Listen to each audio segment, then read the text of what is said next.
어디부터 소리가 안 나가는지 모르겠어요. 그전에는 소리가 안 나갔습니까? 화면만 보고 있었어요, 그전에는 사람들은. 네, 여러분 죄송합니다. 소리가 지금 이제 나가고 있는 것 같은데 뻐끔뻐끔하는 얼굴만 보셔서 그런 것 같습니다. 죄송하고 교회가 여러 가지 지금 그 장비나 혹은 인력의 문제에 있어서 방송 예배를 감당할 만한 그런 상황은 아니어서 제가 지금 간당간당하게 버티고 있습니다. 조금씩 문제를 해결해 나가고 있는데 해결해 나가다 보니까 계속해서 이런저런 문제가 또 생기고 그러면 또 해결하고 그래서 이런 좀 총체적 난국이 계속 생기고 있는데 다음 주부터는 제가 미리미리 점검을 하겠습니다. 어제도 사실은 토요일날 점검을 싹 해서 소리가 괜찮다 하고 다 소리를 잡았는데 오늘 아침에 컴퓨터를 켰더니 다시 또 이런 문제가 생겨서 그렇게 되었습니다. 죄송하고 다음 주부터는 제가 한 2시간 전에 미리 점검해서 이런 일 없도록 그렇게 하도록 하겠습니다. 할렐루야! 할렐루야! 오늘도 하나님 앞에 나와 예배하는 우리 모든 성도님들을 주님의 이름으로 축복합니다. 우리 옆에 사람과 인사합시다. 주님의 이름으로 축복합니다. 축복합니다. 사랑합니다. 축복합니다. 우리 교단 신문인 기독신문에서 지난 9월 8일자 이런 기사가 실렸습니다. 제목은 코로나19 이후 개신교 인식 싸늘, 타 종교에 비해 거리 두고 싶은 이중적 이미지 강해져 라는 기사였습니다. 그럼 제목만 들어보셔도 굉장히 이게 뭔가 좀 부정적인 것이겠구나 라고 하는 그런 내용이죠. 제가 그래서 기사 전문을 길지 않기 때문에 그대로 한번 읽어드리겠습니다. 코로나19 발생 이후 신천지부터 시작해 최근 사랑제일교회 감염자 다수 발생 사태까지 교회가 직간접적으로 관여된 사건들이 연이어 터지면서 일반의 기독교에 대한 인식이 싸늘해지다 못해 적대적이 됐다.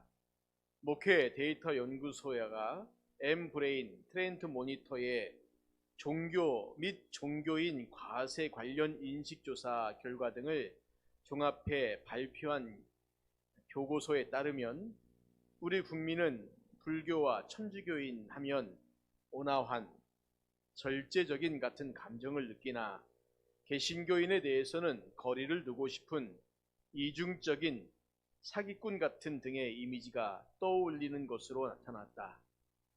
또 국민들은 우리나라 종교단체가 제 역할을 하고 있느냐는 질문에 대해 단 6%만 그렇다고 답해 종교에 대한 인식이 전반적으로 낮은 것을 알 수 있었다. 국민들은 종교의 역할 가운데 어떤 것을 원하느냐는 질문에 대해서는 다양한 봉사활동의 주체, 사회적 약자 보호, 시민들의 심리적 불안감 해소, 노약자, 장애인 돕기, 사회적 갈등 중재 순으로 답해 교회가 직접적인 정치 참여에서 한 발 물러나 이 사회의 어두운 곳을 보듬어 주기를 원했다. 이어 2명 중 1명은 힘들고 지친 현실에서 종교의 역할은 더욱 중요해지고 있다고 응답했으며 사회가 불안해질수록 종교를 믿는 사람이 늘어날 것 같다는 예상을 한 사람도 60%에 달해 종교의 필요성에 대해서는 공감하고 있는 것으로 나타났다. 응답자의 절반 가까이는 요즘 우리나라는 종교계의 역할이 그 어느 때보다 중요한 시점이라고 생각했으며 57%는 코로나19로 우리나라 종교계의 위상이 앞으로 낮아질 것 같다고 예상했다. 설문에 응답한 국민들은 한국 종교계의 문제를 종교계 자체 부정부패, 종교계의 집단 이기주의, 종교인들의 바람직하지 못한 생활이라고 지적했다. 원하는 종교인의 이미지는 성숙한 인격, 높은 도덕성, 높은 사회봉사, 기부율 등을 뽑았다. 이 설문은 지난 6월 발표됐으며 전국 만 20세부터 59세 남녀 1000명이 참여했다. 그렇다면 교회와 기독교인에 대한 이미지는 다른 나라도 마찬가지로 나쁠까? 데이터 연구소는 미국의 퓨 리서치 센터가 2019년 11월에 미국의 남성 18세 이상 남녀 6,363명을 대상으로 조사한 자료를 비교 제시했다. 이 자료에는 미국인의 절반 이상인 55%가 교회가 사회에 선한 영향을 끼치고 있다라고 답했다고 나와 있다. 또 이 조사에서 응답자의 65%는 미국의 종교 지도자는 높은 윤리를 가지고 있다고 의견을 밝혔다. 목회 데이터 연구소 지용근 대표는 교회가 사회로부터 신뢰를 얻지 못하고 비난받은 게 어제 오늘의 일은 아니지만 최근 조사 결과를 보면 교회는 단지 나쁜 이미지, 못 믿을 존재를 넘어서 아예 관계를 끊고 싶은 존재로 전락한 게 아닌가 하는 두려움이 생겼다 하면서 전략적으로 일부 일탈하는 교회와 손을 긋고 한편으로는 끝까지 설득해서 방역과 관련해 국민의 눈높이에 맞추는 노력이 필요하다고 지적했다. 사랑하는 성도님들, 제가 굳이 이 기사를 처음부터 끝까지 읽어드린 것은 이 기사가 교회와 기독교인에 대해서 부정적인 것만을 골라 쓰는 세상 언론이 아니라 우리 교단의 신문인 기독신문에 나와 있기 때문입니다. 아마도 기독신문은 이런 내용을 목회자와 성도들 모두가 다 알기를 원했고 마지막 말에 우리가 어떻게 해야 할 것인가에 대한 글을 올린 것을 보면 아직도 소망을 가지고 무엇인가를 해볼 수 있는 것이 아닌가, 아마 그런 말을 해주고 싶어서였을 것이라고 생각합니다. 제가 요즘 어떤 설교를 주로 하나 생각해 보았더니 부정적인 내용들이 좀 많이 있었습니다. 책망하는 내용도 많았고 우리의 부끄러움을 이야기하는 내용도 많았습니다. 저도 긍정적인 이야기, 희망적인 이야기 이런 거 하고 싶습니다. 그런데 쉽지가 않습니다. 이건 제가 부정적인 성격의 소유자도 아니고 그렇다고 선지자적인 안목을 가지고 있었어도 아닙니다. 그냥 조금만 정상적인 합리적인 눈, 그 안목을 가지고 우리가 바라봐도 지금 우리의 현실이 보이기 때문입니다. 그런데 여전히 많은 목회자와 교회들이 정신을 차리지 못하고 있기 때문에 혹여 이렇게라도 말하면 누가 들을지 모르겠지만 이렇게라도 어디선가에서는 계속 떠들어야 한다고 생각하기 때문입니다. 계속 떠들어야 누구라도 듣고 한 사람이라도 호응해 준다면 혹여 아무도 호응해 주지 않아도 그래도 제가 해야 할 일이라고 생각합니다. 저는 이것이 아주 중요하다고 생각합니다. 하나님을 믿고 그 은혜 가운데 살아가는 것은 다른 사람 눈치 볼 필요 없다는 거죠. 하나님과 나와의 1대1의 관계 속에서 살아가는 겁니다. 그리고 그 은혜와 사랑 안에서 구원받은 성도로서 어떻게 살아야 할까 진지하게 우리가 씨름해야 된다는 겁니다. 이것이 우리 시대에 반드시 가져야 할 고민이라고 생각합니다. 성경에는 그렇게 산 인물들이 참 많았습니다. 오늘은 그 중에 한 사람 삭개오라고 하는 인물에 대해서 이야기해 보려고 합니다. 어려서부터 주일학교에 다니신 분들은 이 키 작은 인물인 삭개오에 대해서 누구보다도 많이 들어봤을 겁니다. 특별히 옛날 성경에는 뽕나무에 올라갔다라고 말하는데 사실 이 뽕나무는 정확한 것이 아니라 제가 주보 앞면에 그래서 사진도 올려놓고 글도 올려놓고 했는데 돌 무화과 나무입니다. 유대 지역에는 무화과 나무가 많죠. 그런데 그 중에서 돌 무화과 나무는 그냥 길거리에 그냥 있는, 우리 흔히 돌자 들어가면 열매가 별로 변변치 않지 않습니까? 그런 것처럼 이 무화과 나무에도 돌 무화과 나무가 있는데 여러분 주보 앞면에 나와 있는 사진에는 그 사진에 나와 있는 그 돌 무화과 나무는 여리고에 있는 것인데 글쎄요, 학자들에 따라 얘기가 좀 다르지만 거의 한 1000년 이상 된 그런 무화과 나무다라고 그렇게 말들을 합니다. 어쨌거나 이 뽕나무에 올라간 삭개오인데 이제 정확하게 말하면 돌 무화과 나무에 올라간 삭개오에 관한 이야기 많이 들어보셨을 겁니다. 간단하게 정리해 보겠습니다. 삭개오라는 이름은 전통적인 유대인의 이름입니다. 그래서 이 이름의 뜻이 뭐냐? 청결한 사람 또는 의로운 사람이란 뜻을 가지고 있습니다. 여기서 사람들이 놀라는 것은 삭개오가 유대인이다, 여기에 놀랍니다. 그리고 이름의 뜻이 그렇게 좋아요? 라고 하는 게 놀라는 겁니다. 왜냐하면 그의 직업이 전통적인 유대인에게는 적합하지 않은 일이기 때문입니다. 아예 동족으로부터 욕을 먹고 비난을 받을 것을 감수하지 않고서는 가질 수 없는 직업입니다. 삭개오는 세리였고 그 중에도 세리장이었습니다.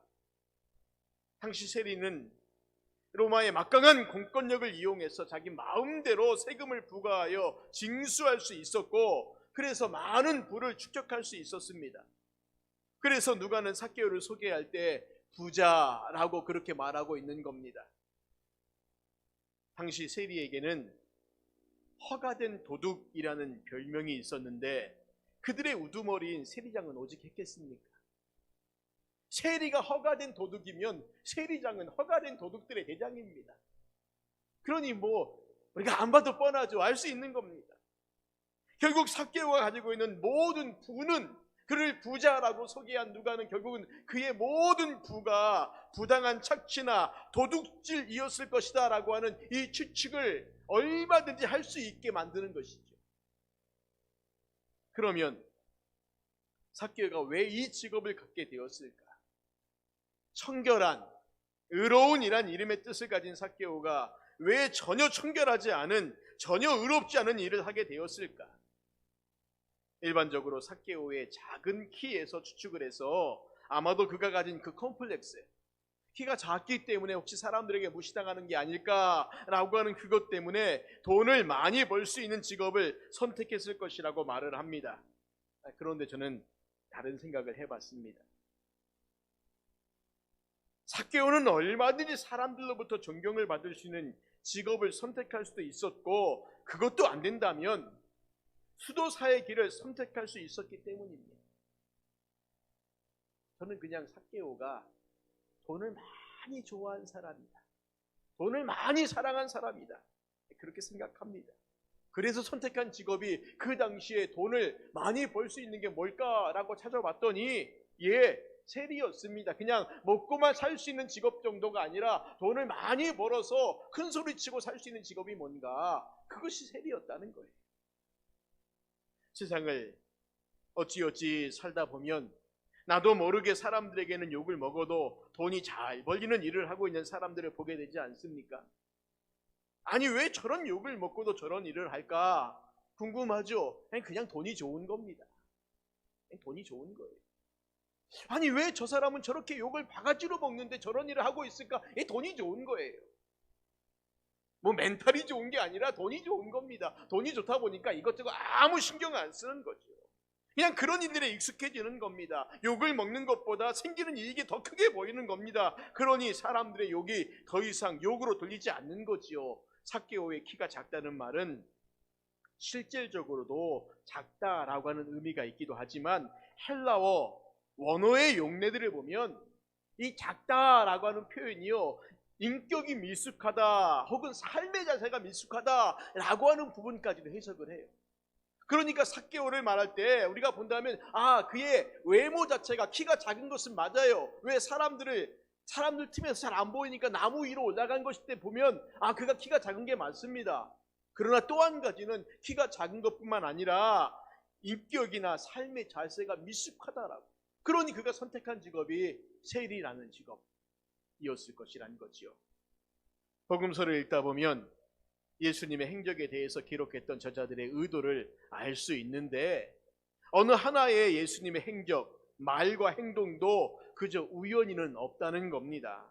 예수님의 말씀 한마디, 행동 하나, 가시는 곳, 만나는 사람들은 모두 다 의도가 있습니다. 자, 그러면 여리고에서 삭개오를 만나신 이 사건은 어떤 의도가 있을까요? 우연히 여리고로 들어갔다가 우연히 삭개오를 만났다. 우리가 성경은 그렇게 해석하시면 안 됩니다. 복음서를 기록한 저자들의 의도도 예수님이 여리고로 왜 들어가셨는가? 이유가 있고 목적이 있다는 거예요. 그리고 삭개오를 특별히 만나신 이유가 뭘까라고 하는 이유가 있고 목적이 있다는 것인데, 어떤 의도를 갖고 있는가? 바로 앞에 누가복음 18장 18절부터 나오는 말씀에 보시면, 한 부자 관리에 관한 예가 나와요. 한 부자가 있었어요. 관리입니다. 젊어요. 그가 예수님께 와서 구원을 얻는 방법을 물어봐서 예수님이 율법을 지키라고 말합니다. 이 사람이 내가 어려서부터 이것을 다 지켜왔다라고 말합니다. 예수님께서요 뭐라고 말씀하십니까? 그가 보니 부자예요. 땅이 많아요. 그러니 너 그 땅 팔아서 가난한 사람에게 다 주고 와라. 이 부자가 고민하고 가버립니다. 이 사건 그 다음에 나오는 거예요. 자, 이 부자에 대한 예수님의 결론이 무엇일 겁니까? 누가복음 18장 24절부터 25절까지 이렇게 말합니다. 예수께서 그를 보시고 이르시되 재물이 있는 자는 하나님의 나라에 들어가기가 얼마나 어려운지 낙타가 바늘귀로 들어가는 것이 부자가 하나님의 나라에 들어가는 것보다 쉬우니라. 불가능하다라는 말씀이지요. 그렇죠? 불가능하다는 말씀입니다. 사실 유대인들은 특별한 경우, 즉 도둑질 같은 범죄로 인한 부의 축적을 제외하고는 부는 하나님이 주시는 복으로 여겼습니다. 도둑질이나 나쁜 짓을 얻는 거 말고요. 정당하게 내가 열심히 일해서 부를 얻었어요. 하나님 복 주셨구나 생각했습니다. 그러니 성경에 보십시오. 아브라함도 그렇고 욥도 그렇고 부자였어요. 특별히 욥은 아주 큰 부자였다라고 그렇게 말하지 않습니까? 그런데 예수님께서 이 말씀하시는 거예요. 재물이 있는 자가 하나님 나라에 들어가기가 얼마나 어려운지. 그러니 이 말이 이해가 안 된 거예요. 제자들도 이 말이 이해가 안 됐습니다. 그러나 예수님께서 말씀하신 것은 부 자체라기보다는 부를 대하는 사람의 태도라고 보는 것이 옳습니다. 즉 돈을 사랑함이 일만하게 뿌리다라고 말씀하실 때 여기서 돈이 문제일까요? 돈을 사랑함이 문제일까요? 돈을 사랑함이 문제라는 거죠. 돈을 대하는 사람의 태도가 문제이지 돈이 문제가 아니란 거예요. 돈 자체가 문제가 아니란 겁니다. 여기서 말씀하시는 거 똑같아요. 부자가 하나님의 나라에 들어갈 수 없다라고 말씀하실 때 그 부자가 갖고 있는 부의 문제가 아니라 그 부를 대하는 그 사람의 태도가 문제라는 거죠. 어떤 사람이 하나님의 나라에 합당하지 않습니까? 예, 하나님보다 그 부를 더 귀하게 여기는 사람들입니다. 하나님께서 복을 주셨는데 복을 받고 나니 복을 주신 사람들은 더 이상 안 보이고 복을 주신 하나님은 더 이상 안 보이고 그 부만 보고 있는 자들입니다. 하나님의 나라에 들어가지 못하는 한 부자 관리에 대한 그 이야기가 마무리되고 난 다음에 그 다음에 하나님께서 예수님께서 다시 하나님의 나라에 들어갈 수 있는 한 부자 세리에 관한 이야기를 하고 있다는 거예요. 이 사람들의 공통점이 뭘까요? 예, 부자입니다. 그런데 한 사람은 관리고 한 사람은 세리입니다. 한 사람은 율법을 잘 지키는 사람이고 한 사람은 율법을 안 지키는 사람이에요. 그런데 한 사람은 하나님 나라에 들어갈 수 없다라고 말하고 한 사람은 들어가는 겁니다. 이 이야기를 지금 하고 싶은 거예요. 부 자체가 문제가 아니라 그 부를 대하는 사람의 태도가 어떠해야 될 것이냐는 거죠. 자, 그러면 이제 삭개오가 예수님을 만난 이야기를 해봅시다. 예수님이 여리고로 들어오셨다는 말을 들은 삭개오가 예수님 보고자 합니다. 삭개오는 이때 처음 예수님에 대한 소문을 들었을까요? 아닙니다. 예수님은 이전에도 여리고에 여러 번 들어가셨고 삭개오는 여전히 여리고 세간의 세리장이었습니다. 예수님께서 공생애를 3년 하시면서 여리고 여러 번 가셨어요. 그러면 이 삭개오가 부자가 되었던 기간이 겨우 몇 개월 했었겠습니까? 아니요, 그렇지 않아요. 여리고에서 꽤 오랫동안 세리를 했고 세리장을 했을 거예요. 그러니 예수님이 들어오실 때마다 이 삭개오는 예수님에 대한 소문을 들었고 아마 뵌 적도 있을지 모르겠습니다. 그런데 그럼 지금 왜 이 순간에 삭개오는 예수님을 그렇게 보고 싶어 했고 그리고 무리하게 나무 위까지 올라가는 그런 일을 했을까라는 거죠. 그전에도 여러 번 기회가 있었음에도 불구하고 왜 지금 이 순간이냐는 거죠. 예수님께서 여리고로 들어가신 이때는 시기적으로 본다면 고난주간 전 목요일쯤으로 생각할 수 있습니다. 지금 예수님은 십자가로 향해 가는 마지막 여행을 하고 계셨고 여리고도 마지막 방문이라고 할 수 있었습니다. 물론 삭개오가 이 사실을 알지는 못했을 겁니다. 그러나 아마도 그런 마음 아니었을까요? 삭개오 마음 가운데 자꾸만 예수님 뵐 때마다 소문을 들을 때마다 내가 언제 저분 한번 봐야지 만나봐야지 아마 이런 마음 들었을 텐데 아마 삭개오 그랬을 거예요. 그래, 언제 다시 이런 기회가 올지 모른다. 예수님 여리고에 들어오셨다고 하니까 지금이 이때가 아닌가. 다음번에 또 예수님 여리고로 오시겠지. 그럼 그때 만나야지. 사람을 보내 은밀한 만남을 주섬해 봐야지. 이런 마음 아니었다는 거예요. 다음번에, 그래, 다음번에 또 오시겠지. 또 오시겠지. 또 오시겠지. 그 마음이 아니었을 거예요. 그래, 지금 아니면, 이때 아니면 언제 예수님 만날 수 있을까? 마치 삭개오는 이때가 마지막 기회인 양, 마치 예수님께서 이제 예루살렘에 올라가셔서 십자가에 돌려 돌아가시는 그것을 알고 있었던 사람인 것처럼 나무 위에까지 올라가는 무리하고 무모한 일을 합니다. 결국 그 일로 인해 예수님을 만났으니 그의 시도는 성공한 셈입니다. 예수님은 그런 삭개오에게 그의 집에 유하겠다 하시고 정말 삭개오의 집에 들어가셔서 그와 교제하십니다. 사람들이 뭐라 수군거려도 상관없습니다. 왜 예수님은 저런 죄인의 집에 들어가실까? 뭐 상관없습니다. 왜냐하면 예수님 그런 사람 만나려고 오셨기 때문이죠. 여러분, 예수님 삭개오를 만나려고 여리고로 오셨습니다. 이 땅에 삭개오와 같은 죄인을 만나러 오셨습니다. 유대인으로서의 자존감 다 버리고 오직 돈만 바라보고 살았던 다른 사람들의 판단이나 평가, 수군거림, 이 모든 것은 중요하지도 않고 오직 돈만, 그 돈만 바라보고 살았던 그 삭개오를 만나러 오셨고 그 삭개오와 같은 나를 만나러 오셨다는 것. 오늘 우리는 구원받음이 나의 의요, 나의 공로라고 생각하며 나의 구원받음이 당연하고 그러니 구원의 감격도 기쁨도 즐거움도 감사도 다 사라져버린 우리들에게 그렇지 않다. 나의 구원은 오직 하나님의 은혜라고 말씀하시기 위함입니다. 그리고 삭개오처럼 할 수 있느냐라고 물어보시는 거예요. 그 구원받음의 은혜 앞에 그 감사와 그 감격 앞에 그렇게 살 수 있느냐라는 겁니다.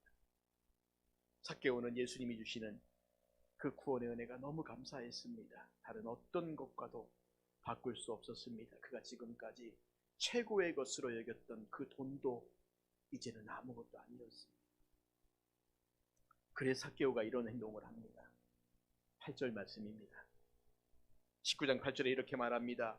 삭개오가 서서 주께 여짜오되 주여 보시옵소서, 내 소유의 절반을 가난한 자들에게 주겠사오며 만일 누구의 것을 속여 빼앗은 일이 있으면 내 갑절이나 갚겠나이다. 삭개오가 두 가지를 결단합니다. 하나는 내가 오랫동안 잊고 있었던 율법의 의무, 가난한 자들을 향한 구제를 하겠습니다. 여러분, 유대인들에게는요, 구제는 의무였습니다. 그의 소득의 일부를 떼어서 가난한 자들에게 쓰는 것이 의무였는데 삭개오가 이 말을 하는 것을 보면 그동안 안 했다는 거예요. 그러니까 내가 잊고 있었던 내 의무, 내가 마땅히 해야 될 거 하겠다는 거예요. 그런데 얼마만큼 하겠다는 겁니까? 내 소유의 절반이라도 사용하겠다는 거예요. 그런데 여기에서 끝나지 않습니다. 삭개오는 두 번째 일, 즉 배상을 약속하고 있습니다. 만일 누구의 것을 속여 빼앗은 일이 있으면 4배나 더하여 그에게 갚아주겠습니다 라고 말하죠. 여기서 우리가 만일이라는 말에 조금 오해를 일으킬 수가 있는데, 만일이라고? 어떤 의미가 드세요? 삭개오가 아직 정신을 못 차렸구나. 아니 무슨 만일이야. 자기의 모든 재산은 다 빼앗은 것이면서 이 만일은 아닌 거죠. 그래서 사실은 이 말에 정확한 헬라 용법에 따른 해석을 하면 이런 말입니다. 내가 토색한 것은, 내가 속여 빼앗은 것은 무엇이나 확실히 분명하게 4배로 그에게 대갚아 주겠습니다 라고 하는 그런 말입니다. 만일 있다면이 아니라 내가 확실히 그렇게 하겠다고 하는 헬라어 용법입니다. 여러분, 저는 오늘 제목을 왜 우리는 삭개오처럼 못할까라고 정했습니다. 왜 삭개오처럼 못했을까? 아니, 그리고 왜 우리가 못하고 있을까? 이런 내용입니다. 우리는 삭개오처럼 예수님을 처음 만날 때 온전한 해결을 했습니까? 대충 덮고 넘어가지 않았습니까? 그것이 은혜라고 생각했으니까요. 어쩌면 우리의 잘못된 출발은 여기에서 시작되었다라고 생각합니다. 하나님의 은혜와 용서를 받았지만, 그리고 기뻐하고 감사했지만, 정작 내가 마땅히 해야 할 일이나 내가 다른 사람에게 끼친 손해는, 피해는 전혀 배상하지 않았다는 거예요. 내가 살아오면서 내가 예수님을 만난 이후에 나의 삶을 통해 누군가 어려움을 당하고 피해를 당한 사람들을 전혀 고려하지 않고 나는 혼자 예수 믿고 행복하다라고, 제가 가끔 말씀드리지만 이창동 감독의 밀양이라는 영화에서 딱 그 장면이 나오지 않습니까? 자기 아들을 유괴해서 살해한 그 유괴범이 감옥에 있었어요. 그 주인공이 정말 고뇌 끝에 용서하고자 마음 먹고 찾아갔는데 혼자 행복해하고 있어요. 나 예수님 믿고 구원받았고 나 이제 다 용서받았다고. 그게 진짜 예수님 믿는 거냐는 거죠. 아니라는 겁니다. 오늘 삭개오의 모습을 본다면, 삭개오는 예수님 만난 이후에 그가 자기가 하지 못했던 자신의 의무, 내가 마땅히 살면서 해야 될 일들을 못했구나, 내가 이거 하겠습니다, 그리고 내가 토색한 것에 대해서, 남의 것 빼앗은 것에 대해서 4배씩 갚겠습니다라고 분명하게 약속하고 있는데, 우리가 예수님을 만날 때, 예수님 믿을 때, 구원받았다라고 고백했을 때 우리가 그 일을 했냐는 거예요. 교회 다니면서 예수 믿고 구원받았다, 행복하다, 은혜 받았다. 근데 뒤에 누군가는 나 때문에 계속 눈물 흘리고 있는 거예요. 출발이 이러하니 그 다음 여정은 볼 것도 없어요. 출발이 잘못되었으면 지금이라도 다시 바르게 출발해야 합니다. 저는 이것이 우리 한국교회가 다시 고민해야 할 문제라는 거예요. 예수님을 믿고 우리가 지금까지 살아오면서 정말 우리가 해야 될 성경의 의무, 말씀의 의무, 그리고 우리로 인해 누군가가 눈물 흘릴 때 그 눈물을 닦아준 적이 있느냐는 거예요. 삭개오처럼 해야 합니다. 다른 사람에게 진 죄악을 버려야 합니다. 성도님들, 에게는 하나님을 향해 돌아서다, 돌이키다, 마음을 변경하다라고 하는 뜻으로 하나님을 등지고 떠난 길에서 하나님께로 마음의 방향을 전환한다라고 하는 의미가 있습니다. 그리고 다시는 돌아서지 않는 겁니다. 만일 주여 우리가 잘못을 고백하나이다, 우리의 회개를 받아주소서라고 기도한 후에도 이전의 삶을 계속한다면 회개한 것이라고 볼 수 없다는 겁니다. 영국의 복음주의 설교자 마틴 로이드 존스 목사님은 그의 책 회개라고 하는 책에서 이렇게 말합니다. 저는 회개 없는 구원은 없다고 서슴지 않고 말씀드립니다. 회개의 필요성이야말로 성경이 논쟁하지 않는 절대적인 것 중에 하나입니다. 성경은 회개를 말할 뿐입니다. 성경은 회개를 마땅한 일로 여깁니다. 회개하지 않고 그리스도인이 되는 것이 가당키나 하겠습니까? 회개의 의미를 깨닫지 못하면서 기독교의 구원을 맛볼 수 있는 사람은 아무도 없습니다. 저는 이런 생각을 해봤습니다. 삭개오는 예수님을 만나고 그런 회개를 한 이후에 분명히 회개했어요. 삭개오는 돌이켰습니다. 삶의 방향을 바꾸겠다라고 약속했습니다. 그러면 그 다음에 또다시 다른 사람의 것을 속여 빼앗았을까? 여전히 그 세리의 직업을 계속 수행했을까? 삭개오가 세리의 직업을 계속 가졌는지 아니면 그 직업을 버렸는지에 대해서는 분명히 말할 수는 없습니다. 그러나 분명한 것은 저는 이렇게 생각합니다. 삭개오는 더 이상 부가된 것 외에는 거두지 않았을 겁니다. 세례 요한에게 세리들이 와서 우리는 어떻게 해야 합니까? 라고 말할 때 세례 요한이 정확히 말했거든요. 부가된 것 외에는 거두지 말라고. 이 말은 무엇일까요? 세리들이 부가된 것 이상으로 거뒀다는 거예요. 저는 삭개오가 세리를 계속했다면 아마 그랬을 거예요. 부가된 것 외에는 더 이상 거두지 않았을 겁니다. 밟는 급료로 족하다고 여겼을 겁니다. 더 이상 불의한 일을 행하지 않았을 것이고 더 이상 악을 행하지 않았을 겁니다. 쉬울까요? 첫 번째 회개도 어렵지만 계속해서 그런 삶을 사는 것은 더 어렵습니다. 그런데 삭개오는 그렇게 살았습니다. 예, 그렇게 살았습니다. 성도님들, 왜 우리는 그렇게 못할까요? 왜 우리는 회개한 이후에, 예수님 믿은 이후에 자꾸만 다시 예전의 삶으로 돌아가고 있습니까? 너무 세상에 보이기 때문 아닙니까? 너무 세상만 보이기 때문이 아닌가요? 세상에서는 여전히 돈이 필요하기 때문이죠. 그리고 돈을 버는 방법은 자신이 해왔던 그 일밖에 없기 때문 아닙니까? 그러니 구원받은 은혜와 감격이 더 이상 보이지 않는 겁니다. 종교개혁자 마틴 루터는 이런 말을 했습니다. 더 이상 그렇게 하지 않는 것이 진정한 회개입니다. 더 이상 그렇게 하지 않는 것이 진정한 회개입니다. 이제 말씀을 정리하겠습니다. 사랑하는 성도님들, 우리가 잃어버린 구원의 은혜와 감격, 아니 어쩌면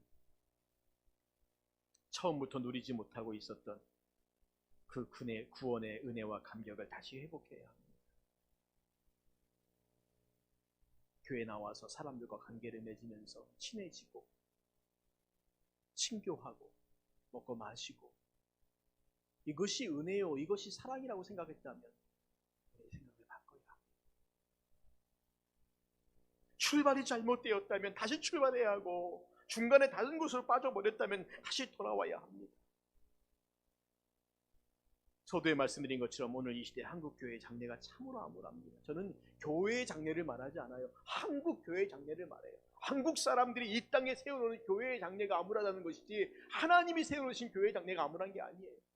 어쩌면 하나님이 세워놓으신 교회와 우리의 한국교회는 그 모양이 너무 달라있지 않습니까? 완전히 다른 모양일 수도 있다는 겁니다. 그러니 오늘 한국교회가 이렇게 암울하게 가고 있는 거지요. 누구 때문일까요? 나 때문입니다. 우리 때문입니다. 교회 때문이에요. 교회 때문입니다. 외부의 누구 때문이 아니라 교회 때문이에요. 삭개오처럼 회개하지 않고 돌이키지 않고, 그리고 그 회개한 대로 끝까지 살지 않은 오늘 우리들의 모습이라는 겁니다. 회개하지 않았고 회개한 대로 계속 살지 않았고,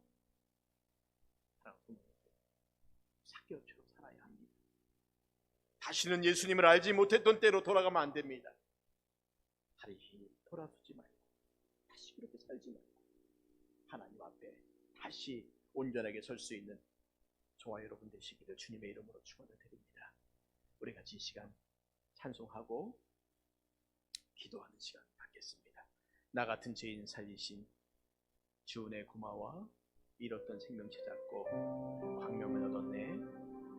우리 찬송가하고는 조금 다른 목조로 되어 있습니다. 우리 금요기도 시간에도 많이 부르던 찬송인데 같이 우리 찬양하겠습니다. 나 같은 죄인 살리신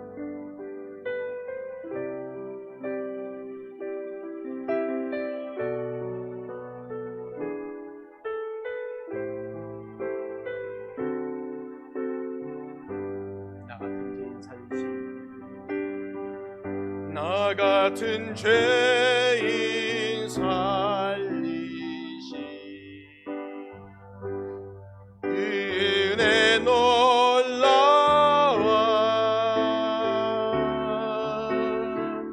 잃었던 생명 찾았고 광명을 얻었네. 큰 죄악에서 큰 죄악에서 건지시 주의 고마워.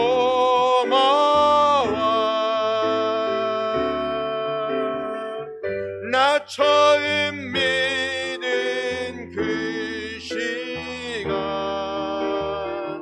귀하고 귀하다. 주 찬양, 주 찬양, 주 찬양, 내 마음 다해 주 찬양, 주 찬양, 내 생명 다해. 이제껏 내가 산 것도, 이제껏 내가 산 것도 주님의 은혜라. 또 나를 정처 본향에 인도 거기서 우리 영혼이, 거기서 우리 영혼이 주님의 은혜로 해처럼 밝게 살면서 주 찬양하리라. 주 찬양, 주 찬양, 주 찬양. 내 마음 나의 주 찬양, 주 찬양. 내 생명 다해. 사랑하는 성도님들, 이 시간 우리 같이 한번 기도합시다. 나 같은 죄인 살리신 그 은혜가 얼마나 놀라운데 자꾸 우리는 잊어버리고 있습니다. 정말 그 은혜와 감격 가운데 우리가 살고 있는지, 삭개오처럼 예수님 만났을 때 그 뜨거운 감격과 기쁨들을 여전히 지금도 우리가 누리며 살고 있는지, 지금까지 우리가 말씀을 기억하면서 합심하여 기도하는 시간 갖겠습니다. 기도하겠습니다. 하나님 아버지, 은혜를 감사합니다. 오늘 우리가 주의 말씀과 주의 은혜 가운데 세워져서 주님이 기뻐하시는 무엇인지 듣고 알고 깨닫게 해주심을 감사합니다. 주의 말씀 가운데 나와 주님을 바라보고 소망하면서 믿음으로 우리에게 주어진 은혜를 받고 달려갈 수 있도록 도와주시고, 주님의 행하시는 우리 응원의 가운데 서서 정말 주 안에서 누리는 기쁨, 감사, 만족을 누리며 나갈 수 있는 우리 모두가 될 수 있도록 도와주시옵소서. 이 시간 주 성령께서 함께 하시고 우리 안에 참으로 중요한 그 은혜와 만족과 기쁨들이 회복되어지는 귀한 은혜 내려 주시옵소서. 은혜 베풀어 주시옵소서. 예수님의 이름으로 기도드리옵나이다. 아멘. 아버지 하나님,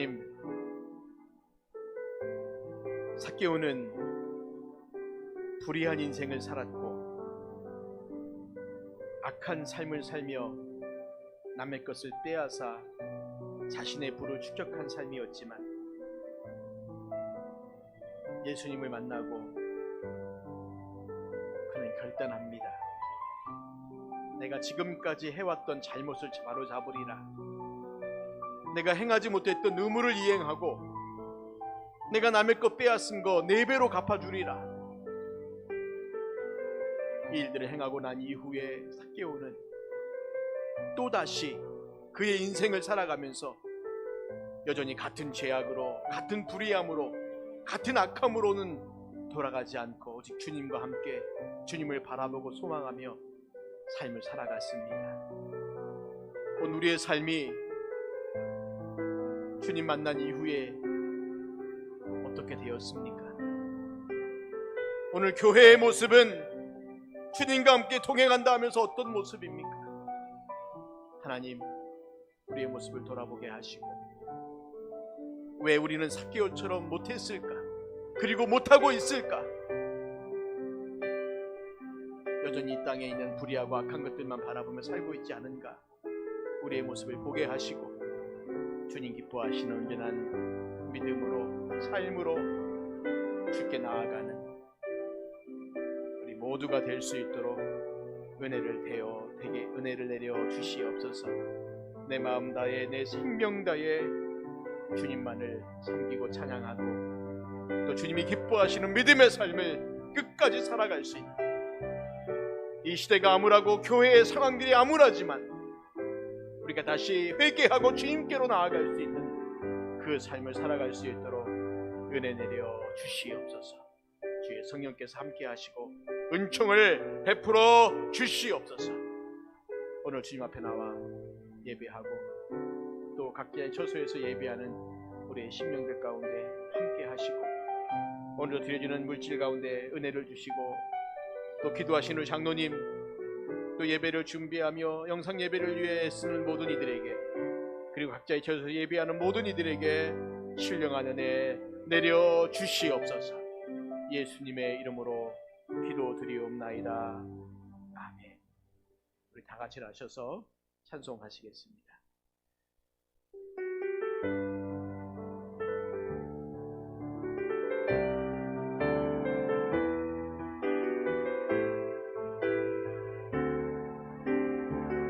나 주님의 기쁨 되기 원하네.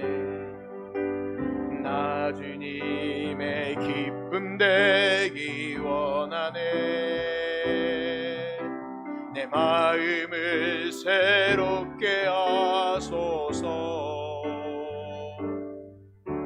새 부대가 되게 하여 주사. 주님의 빛 비추게 하소서. 내가 원하는 한 가지, 주님의 기쁨이 되는 것. 내가 원하는 한 가지, 주님의 기쁨이 되는 것. 내가 원하는 한 가지, 주님의 기쁨이 되는 것. 내가 원하는 한 가지, 주님의 기쁨이 되는 것. 기도하시겠습니다.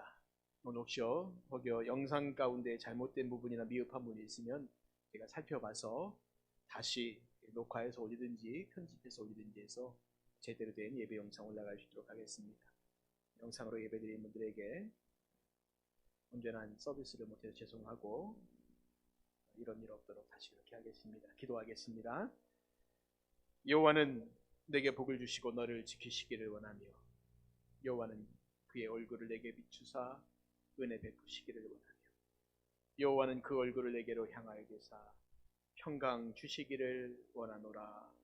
지금은 우리 주 예수 그리스도의 은혜와 하나님 아버지의 무한하신 사랑과 성령님의 위로 교통 충만 역사하심이 또 주님 앞에 나와 예배하며 삭개오처럼 우리 주님 온전히 만나고, 그리고 그 만남 가운데 삶을 다시 하나님께 드리고 주님이 기뻐하시는 그 믿음의 길 끝까지 걸어가기를 소망하는 우리 모든 성도님들 머리머리 코로나19로 인하여서 태풍과 많은 수해로 인하여서 어려움을 당하는 이 민족 가운데 특별히 아직도 깨닫지 못하고 회개하지 못하고 돌이키지 못하는 이 교회들 위해 지금부터 영원토록 함께 하시기를 간절히 축원하옵나이다. 아멘.